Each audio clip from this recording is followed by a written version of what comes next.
A čo teda bolo prvé kresťanstvo? Tento dvojkríž, hej, v žilinskom znaku, teda RB, áno, aj v ďalších slovenských mestách má dole korene. Hej. Čo to znamená? Tieto korene znamená, že ten dvojkríž bol symbol stromu. Prečo symbol stromu? My máme Vianoce, máme všetci na Vianoce stromček. Áno? Vianoce bol pôvodný dávny zvyk alebo náboženstvo starých kresťanov. A oni to z toho urobili len oslavu Ježiša Krista. Áno? Teda vatikánskeho. Pôvodné náboženstvo vyznávalo strom. Silu stromu, silu celej prírody. Prečo? Ja hovorím, že sú dva zákony, ktoré existujú v tomto vesmíre. A to je dualita a hierarchia. Dualita, ako som už hovoril, sú kompenzačná alebo bojujúca. Tak hovorí, ak je hmota, musí byť duálny opak hmoty. Antihmota? To neexistuje. Nehmota. Nehmota, presne tak. Pretože antihmota sa z hmotou okamžite vylúči. Áno, nie je možné. Takže ak je hmota, musí byť opak, čo? Nehmota. Nehmota, presne tak. A čo je nehmota? Nehmota je duch. A duch je prítomný vo všetkom. Ja hovorím, že duch je myseľ Boha. Áno? A to znamená, hmota je priamy dôkaz existencie nehmoty. Dualita je prítomná vo všetkom. Či si zoberiete biológiu, chémiu, fyziku, všetko, elektrický náboj, kladný, záporný a tak ďalej. To je všetko dualita. Áno? A hovorím stále znova, zopakujem, hej, je dualita bojujúca, navzájom sa ničiaca, alebo dualita kompenzačná. Áno? Takže princíp duality, hmota priamo dokazuje existenciu ducha. Oni mi hovoria, duch je éter. Není to žiadny éter. Éter je skutočne tiež len hmota. Áno? Není to žiadna energia. Duch je nehmota. Spýtajú sa ma, čo to je. No ja jediné vysvetlenie, čo dokážem na to povedať, je, že duch je myseľ Boha. V našom vesmíre Boh neexistuje. Nie je možné. Tu nemôže byť prítomný. Áno? V našom vesmíre je myseľ Boha. Duch. Druhý zákon tohto vesmíru je hierarchia. Hierarchia znamená, že niekto vládne, druhý počúva. Áno? Niekto je hierarchicky vyššie, druhý nižšie. Ako zopakujem to, čo už hovorím stále dookola, ale je to veľmi dôležité, na základe toho sa všetko dá vysvetliť, že hierarchia je aj materiálna, aj duchovná. Na materiálnej úrovni je niekto je bohatší, druhý je chudobnejší. Niekto je väčší, druhý menší. Nie je silnejší, druhý slabší a tak ďalej. To je materiálna hierarchia. Duchovná hierarchia znamená, duchovne najnižší je kameň, potom je rastlina, potom ryba, obojživelník, vták, cicavec, človek, mimozemšťan na vyššej duchovnej úrovni. To je duchovná hierarchia. Áno? To znamená, a teraz sa ma pýtajú, dobre, keď je teda hierarchia, tak musí byť hierarchia aj medzi hmotou a duchom. Kto je vládnuci? No vládnuci je duch. Duch vládne v tomto vesmíre. Áno?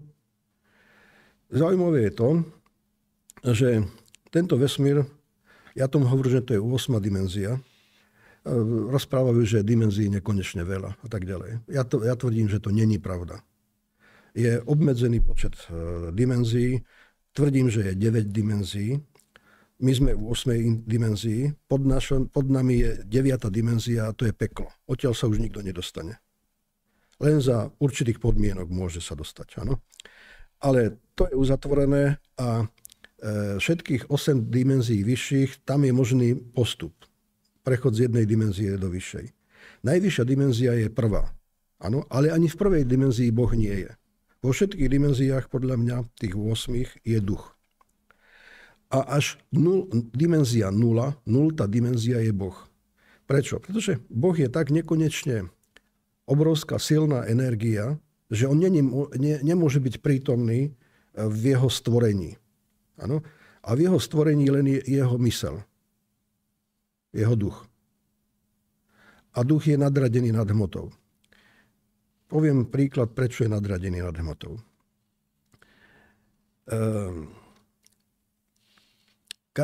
Bežne každý vie tzv. Placebo. Dávajú chorému liek, áno, ktorý nemá žiadnu liečivú účinnosť a ťažko chorý sa vyzdravie. Prečo sa vyzdravie? Myslením. Sugeruje si to. Sugeruje si to myslením. A čo je to mysel? Na ducha sa napojí jedine mysel. Myslením sa človek napojí na ducha. Myslením duch robí to, čo človek chce. Jedine myslením je možné ovládať ducha. Áno? To znamená, keď človek verí, že sa uzdraví, tak jeho duch ho uzdraví. Teda duch, skutočný duch, vesmírny duch, zmení hmotu. Zmení chorobu na zdravie. Jasný dôkaz toho, že duch je nadradený nad hmotou. Duch zmenil hmotu. Áno? Stala sa mi asi pred 5-7 rokmi taká príhoda sa mi stala. Išiel som autom do Prahy a išiel som ráno s tým, že večer sa vraciam. A teraz ako som prechádzal za Trenčínom cez Moravu, tam sú kopce a lesy sú a ma napadlo, no dúfam, že nedostanem defekt. To som si povedal, prečo by som mal dostať defekt. 10 rokov ma nenapadlo, že by som mal dostať defekt. A odrazu ma napadlo, že mám dostať defekt. Chádzal som do Prahy a znova ma napadla myšlienka, dúfam, že nedostanem defekt. A som blázon. Hej. Išiel som z Prahy naspäť a zasa v tých lesoch, ale to som tam už bol o 11. v noci, keď som išiel naspäť na Morave, na prechode na Slovensko, hej. Som si hovoril, no do Riti, ak tu dostanem defekt, tak som v Riti a budem tu do rána. Tu nie je jazdí žiadne auto. A čo mám s tým defektom? Hej? No. A teraz prešiel som na hranice Slovenska, no dobre, defekt som nedostal. Ale ako som vyšiel na diaľnicu, tak okolo Trenčína, keď idete, tak je tam idete do kopca, je taká záklota, mierna doprava a je tam taký most nad tým. A pod tým mostom, ja som zabudol na niečom, som rozmýšľal, normálne jazdím po diaľnici 130-140, áno. A tam som niečo zabudol, asi aj prídem nejak pomaly a pozriem len 100. Tak som začal, že pridávam a v tom momente auto začalo, vybuchla mi pneumatika a auto začalo lietať zo strany na stranu. Hej. Tak som držal volant, hej, našťastie som to ustál, hej, a som zastavil tam, neviem, 100 metrov ďalej. No, dostal som defekt. Mysel si ho pritiahla. Ja neviem, možno, že skôr by som povedal, že duch mi dal informáciu, že mám nejakú vadu na tej pneumatike a že môžem skutočne dostať defekt. Ale ja som myslením hovoril, dúfam, že ten defekt nedostanem v tých Čechách, v tej Morave. Hej? Ale už tá pneumatika nevydržala, teda ani duch už nedokázal ovládnuť tú chybu tej pneumatiky a teda praskla mi tá pneumatika na Slovensku, kde som mu potom už ľahko to opravil, som zavolal kamaráta v Trenčine, mi pomohol, hej, v noci. No ale dával mi dopredu najavo, že je ten problém, áno? Ten duch, áno? Takže počúva ducha. Áno. Ináč Jungova teória hovorí o synchronicite. Synchronicita, Jung je vynikajúci autor, ktorého ja veľmi uznávam. On hovorí o synchronicite a práve to je synchronicita vzťahu medzi myslením a hmotou. Áno, ale tí jungovskí psychiatri, psychológovia to úmyselne o tom nič nerozprávajú, pretože tomu nerozumejú. A nechcú to o tom hovoriť nič. No, ale k tomu defektu. Opravil som defekt a asi za mesiac som išiel do Bratislavy. Tým autom. Prišiel som do Bratislavy, v poriadku, nemyslel som na žiadny defekt. Išiel som naspäť a teraz pred tým mostom ma napadla myšlienka. No dúfam, že tu nedostanem defekt. Normálne ma tam napadlo. Počúvajte, pozrel som na displej a zasvietila tam červené svetielko defekt. Hej. Držal som volant. Volán som držal ako blázon, že čo sa... A nič sa nedialo. Nedialo sa nič. Prišiel som hore na benzínku, tam som vystúpil, pozrel som pneumatiky, všetky v poriadku. Ale kontrolka svietila. Čo sa stalo? Moja myšlienka zmenila elektrické obvody v tom aute a zasvietil tam defekt. Rozumiete? No, rozumiem, ale akože podarilo sa vám niekedy takéto niečo aplikovať na niečo iné ešte? Ako štýlov mysle zmeniť? Áno, podarilo sa viackrát, hej.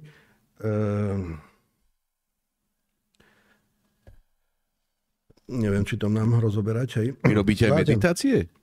Meditujete? Nemeditujem, hej.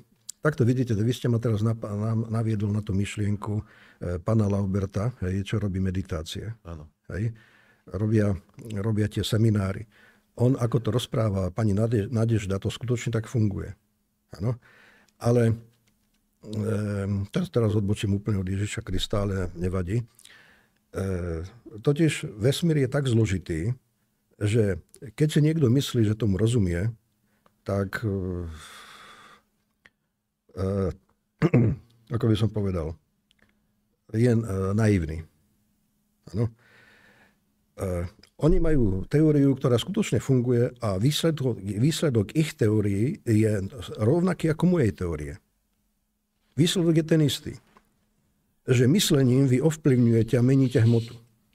Oni to hovoria ináč. Hej? Ale ja som bol na ich seminári, keď bol začiatočnícky seminár a potom som bol na seminári, keď bola Nadežda Tokarevna. Áno. A tam sa stala taká zaujímavá príhoda. Hej? No ale poviem, Nadežda Tokarevna na tom seminári ukazovala horovo oko. Nakreslila horovo oko.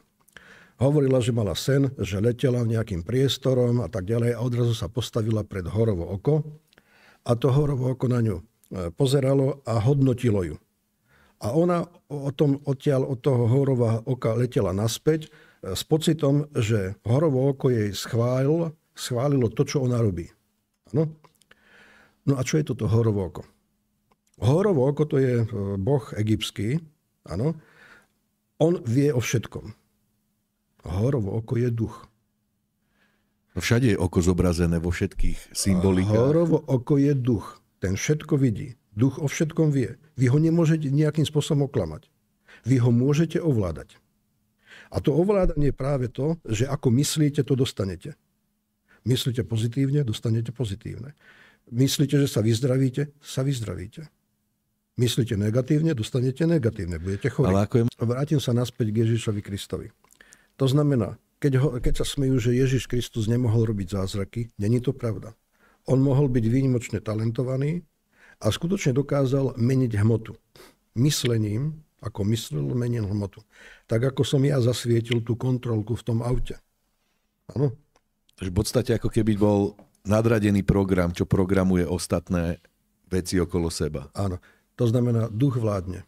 Nevládne hmota, vládne duch. A jak to, že my to nedokážeme? Veď každý by sme mali mať tú štipku Boha v nás. Počúvajte, takto. No, duch je prítomný vo všetkom. Aj v kameni. Ale čím je vyššia úroveň tej hmoty, áno, tým je väčšia koncentrácia, hovorím, toho ducha v tej hmote. To znamená, schopný človek má oveľa viac ducha, ako menej schopný. Morálny, čím vyššia morálka, tým vyššia kvalita mozgu. Naopak platí takisto. Ak máte nízku kvalitu mozgu, ste nemorálni, áno, není pre vás problém kradnúť, zabíjať, okrádať, klamať a čo ja viem čo. To znamená, tu je priamo morálka závislá od hmoty, od kvality mozgu. To znamená, nečudujte sa potom, že keď sa stretnete s človekom, ktorý má nižšiu kvalitu genetiky, mozgu, iné národy, má aj nižšiu morálku.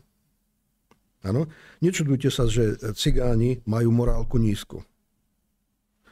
Cigáni sú nejaká vetva genetiky poškodená, ktorá sa nepodarila tým mimozemšťanom, ktorí nás tu klonovali a vytvárali. Áno, a tým pádom je to Ale mne to príde, menej kvalitná ale veď genetika. oni sú veselí, hej, spokojní, mne prídu, že... Aj Arabi sú veselí, spokojní a za rohom vás podrežu. No. Hej? Rozumiete, sú veselí, spokojní, sa pekne usmievajú, pekné zuby, hej. Ja som zažil v Arabov. A za rohom šmá hlava. V Egypte som zažil, hej, šiel som v takzvanej takom nejakom malom autobuse. Som sa viezol, hej. Zaplatil som nejakú onu a videli, že som biely, áno. No to samozrejme na mňa okamžite. A vystúpili, ja neviem, pri druhej zastávke vystúpili, ja neviem, všetci tí domáci tam, hej. A už som sa viezol len ja, hej. A ja som, že kde idem? Ja som povedal, že tam, ako oni jazdia. A teraz nikde nezastavovali a odrazu zastavili, hej, kde som ja, a cestou mi ešte ponúkali, vybral whisky, že či si nedám whisky. Hej. Dvaja sedeli vpredu a ja som cez to okienko a som povedal, žiadne whisky nechcem. Som si hovoril, však vy máte islám a čo tu whisky mi ponúkate. No. A potom zastavili a ja som dával ten jeden ich dinár, čo to tam sa platí, hej, pretože bol poplatok 1 dinár za cestovanie. On povedal, že nie, že 100. A povedal, akých 100? 1. No nie, že 100. Že oni boli taxík a viezli len mňa. Ja ale o tom som ja nič sa s vami dopredu nedohodol, že viezite mňa. Ja som zaplatil, keď som vstúpil za ďalšími, oni, že platím ako autobus alebo čo. A on teraz vyťahol takýto nôž z tej baterky. A povedal, že zaplatím alebo nezaplatím. Hej? On si myslel, že dostanem strach. Ja som mal taký batoh, ja som sa tak rozzúril, zobral som ten batoh a začal som mlátiť po tom skle, že ich zabijem. Hej? A začal som kričať, aj policia. Hej? Oni normálne nechápali, ako je sa mohlo pokaziť niečo, ako je možné, že ja nemám strach z toho ich žabikla, čo tam. Hej? Čo mali zaužívané pravdepodobne na viacerých na viacerých mali vyskúšané, že vyťahli nôž, tak hneď zaplatili 100 tých dinárov. Hej? A ja som to tam začal mlátiť po celom autobuse tam, že to tam rozbijem. Hej. Oni zastavili, hej, ja som vyšiel von, ten vyskočil, bežal preč. Hej. Ale čo tým chcem povedať? Morálka. Genetika. Čítal som kedysi dávno, asi pred 10 rokmi, už dávno, nejaký dánsky výskumný ústav zistil, že islamská populácia je vážne geneticky poškodená tým, že sa medzi sebou množili bratranci so sesternicami. Áno? Že tým došlo k zníženiu IQ o 10 až 20 stupňov a majú rôzne vážne genetické choroby. A teraz, keď si zoberiete... To bola aj feudálna spoločnosť u nás. No. Keď si zoberiete priemerné IQ, že vraj 100. Keď znížite IQ o 20 stupňov, tak máte IQ 80. Ale IQ 75 to už je hranica debilnosti. Preto sa nečudujte, že títo ľudia, ktorí majú IQ 80, 85, sú samovražední atentátnici a že síce sa pekne usmievajú, majú pekné zuby a pekné oči, ale vás môžu zabiť nožom a bodnúť vás do chrbta. Nemajú morálku. Majú poškodenú genetiku. Tým pádom... Tak ale nemôžeme odsudzovať celú skupinu obyvateľstva len na základe veľmi úzkeho spektra, ktoré akože robí takéto veci. Samozrejme, títo dánske vedci povedali, že v islamskej populácii je takto poškodených až 60% populácie. O to je jednoduchšie ju ovládať potom. Áno, o to je lepšie ju ovládať, presne.